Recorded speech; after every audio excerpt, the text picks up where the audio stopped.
Okay, so recently I did a podcast on why what you want isn't yet here. And one of the reasons I share is because you're not ready yet. And I wanted to give you four very specific things to look for your own life for you to see, okay, is this particular area a challenge for me? Or maybe there's just one out of the four, two out of the four, or maybe not. Maybe it's not your thing. Maybe you are ready for the thing that you're saying you want, that amazing relationship, that new job opportunity, more money, more financial freedom, whatever it is.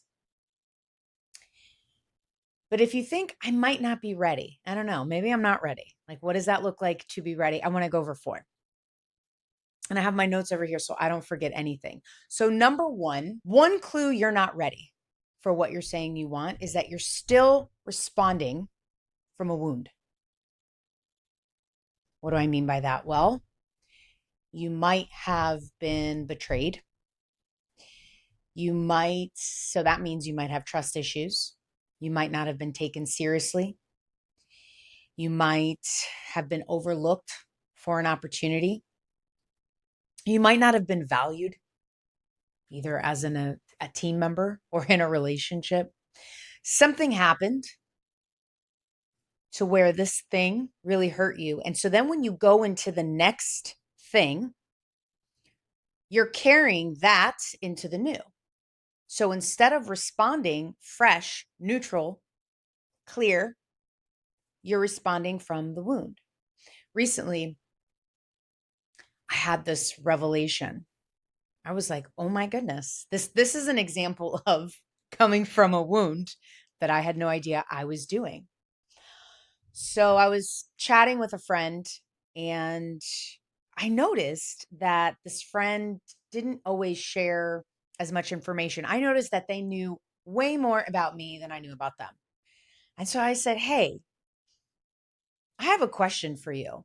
Like, why is it that you know so much about me, but I don't know that much about you? Is it A, because I don't ask you enough questions? B, because I'm just an oversharer? Or C, because you're like a closed vault? Like, which is it?" So they were very nice and they said, "Well, it's A." And also they feel like they're a good listener. And I was like, huh, interesting. Now that would be interesting if that was the only time I had that feedback. But the fact that I even thought to ask the question is because that's come up in the past. I'm like, me? I don't ask enough questions as a visionary alchemist. So, one of my core archetypes is a visionary alchemist. I use air for short. So, an air alchemist is someone who typically can get interrogative and ask a ton of questions. So, I was like, how would I not be asking questions? And I sat with it and I started coming up with all these things from my past. When I would ask questions, let's say in past relationships, I would get information I didn't want to hear, right? So asking questions became a risk in certain situations. I also was someone who, for a long phase of my life, became the person who just listened. So, first phase of my life, I was the shared a lot, didn't ask a lot of questions. Next phase of my life, like for 10 years, I was the one asking all the questions. And then I got annoyed and frustrated when I noticed that there were a lot of conversations I would have with people and it wasn't reciprocated. So then I was like, well, forget that. So I'm just going to go back to just sharing. And I expect you to like double dutch. I think a conversation's like double dutch. I'm talking, I'm sharing, and then you have something to add, you jump in, right? Like double dutch. Not everyone, especially certain archetypes like a grounding architect, what I would call an earth architect, they need you to probe a little bit more. They may not be so open to just sharing things out the gate. So I don't know what your past wounds are. I just gave you an example of some wounds of maybe feeling like either I was misunderstood or people didn't really care to hear to to know about me, so they didn't ask me questions, or asking questions meant that I might be hurt. Whichever one of those wounds, that then led to, all of a sudden, I've created a pattern where I'm not asking people many questions. I'm sharing and just expecting them to share without getting curious. And I've even done episodes on asking questions. Some categories I'm great at it, but other categories I wasn't asking. So think about where you might have had emotions, whether hurt, anger, a lot of frustration, grief, that might be shaping how you're showing up in the area that you're wanting to see more involvement in. So that's number one, you're still responding for moon. The other piece that I want to share with that is that each archetype, and I'm just going to use the elements for short, they might respond differently when it comes to a wound. So for example, an earth is going to get much more, let's say, hyper protective, because for them, what makes them feel safe is security, is feeling secure and certainty and knowing how things are going to play out. So if they have had situations that broke their trust, they're going to come across in situations much more guarded and much less open to sharing, as I mentioned. An air alchemist might analyze to death, like what happened in that situation that they were hurt, when that situation came up that created that wound. That now when they have new situations, they're just constantly analyzing whatever it is that they're doing. So each archetype, the way in which their wound manifests will be very different. So let's go to number 2. Your behavior is contradicting your desire. So you want this, and instead of your behavior being in line with this, it's like going in the other direction, right? So maybe you want to have a successful online business, but you don't post. I had a client who was leaving corporate and she wanted to get into, she didn't necessarily want to get in the online space, but she wanted to work with clients from home. And the way she was trying to get clients was promoting certain events online. But she never posted anywhere else. She never did anything else. So she wants a business that's not outside of the walls of her house, but the only way to get the business is by being more visible. So you can see where their behavior wasn't matching what it is they were saying they want. Maybe you're wanting to meet someone, to meet that person, but you don't go anywhere, or you frequent the same places over and over and over, which means you're meeting the same people over and over and over. So you're not really giving yourself an opportunity to meet someone in the real world, I would say.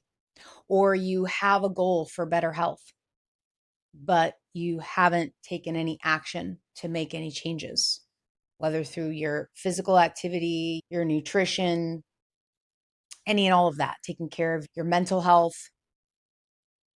So if we want whatever this desire is, what can you look at when you think about the thing that you want to be happening now that hasn't come yet?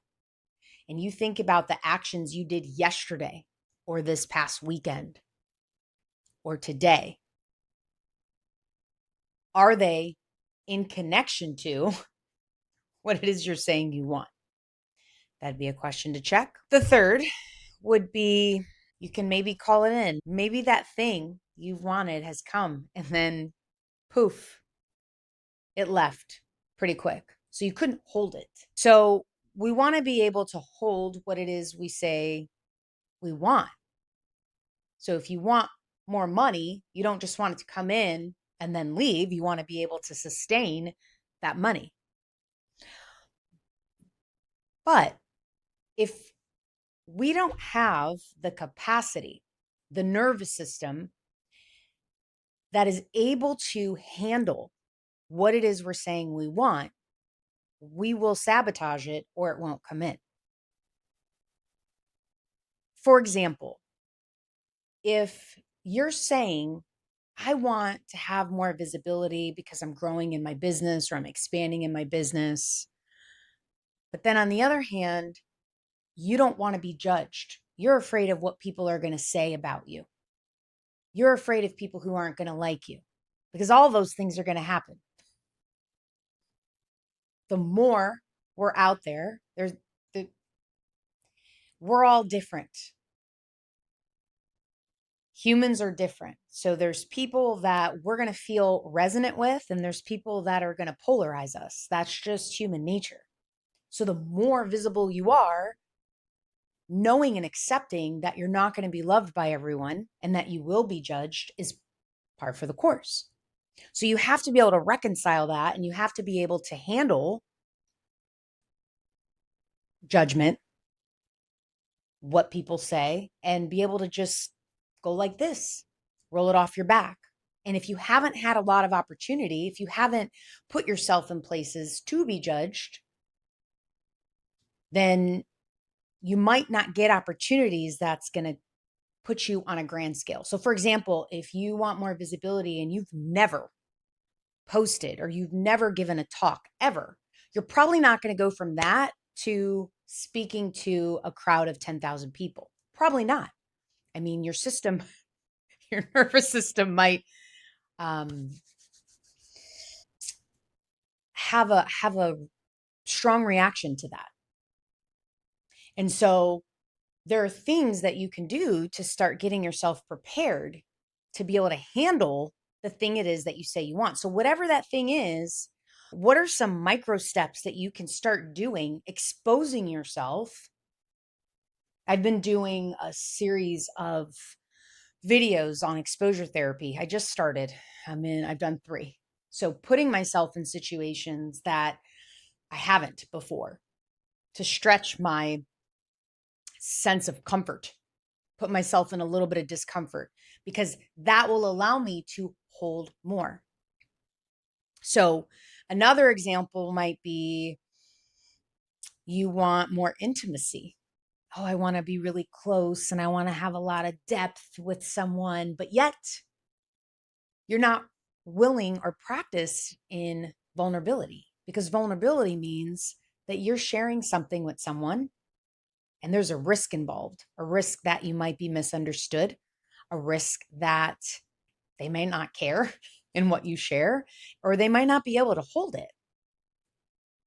So usually we're not vulnerable because we've had experiences where other people couldn't meet us in that vulnerability. So we don't show it, but yet we want to be close. We want to feel really connected and loved and accepted. But in order for us to experience that, that means we need to be able to offer that and show that ourselves. So if that's an area for you that you feel like you haven't practiced, for me, I've been practicing it for the last 3 years. Today's the best day to start. And one easy way is to share one thing with someone that, whether they hurt your feelings, whether it's something that you really loved and appreciated, share something with someone that's a little vulnerable for you. That's not in a way that you're like pointing the finger at them, but you're keeping it about yourself. Here's how I feel, like you shared this and, it really lit up my day, or it really made me feel fill in the blank. That would be an example of starting to practice showing some vulnerability. Maybe you want more love, but at the same time, you question, can someone really love all of me? Can they love my shadow parts, the parts that I don't love about me? I mean, if you don't even love all the things about you, how can you expect other people to love all the things about you? So if you want to experience this, a lot of people will say, I just want to feel unconditional love.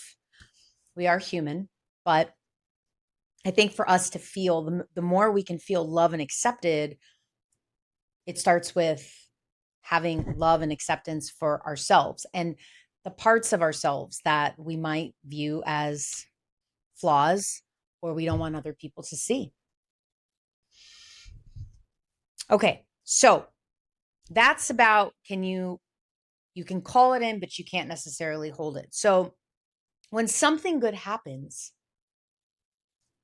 practice, can you hold it without automatically discharging that energy? So let's say you get a call. Maybe it's a new job. Maybe it's this opportunity. Maybe you met someone. Maybe you had a really great day with your partner and you're like, oh my gosh, and you want to go and tell somebody. Don't right away. Can you hold that energy and keep it internal for a little bit longer than you normally would? I'm not saying never tell, but can you hold it? That's a practice to start for your nervous system to start to be able to hold more before you off gas it. Can you receive praise? Someone gives you a compliment without minimizing it. Oh, this thing? Oh gosh, oh, thanks. My hair looks cute. Oh my gosh, I didn't even do it today. Or you're lobbing it back. Oh my gosh, your dress looks so beautiful, right? So you're getting the compliment and you, again, can't hold the energy of it and you give it right back. So these are practices. I'm trying to give you different examples of how energy, because that's really what this all is, comes in and we spit it out. So everything is energy. So the thing that you want, it's energy. Whether it's the money, the job, the person, it's all energy.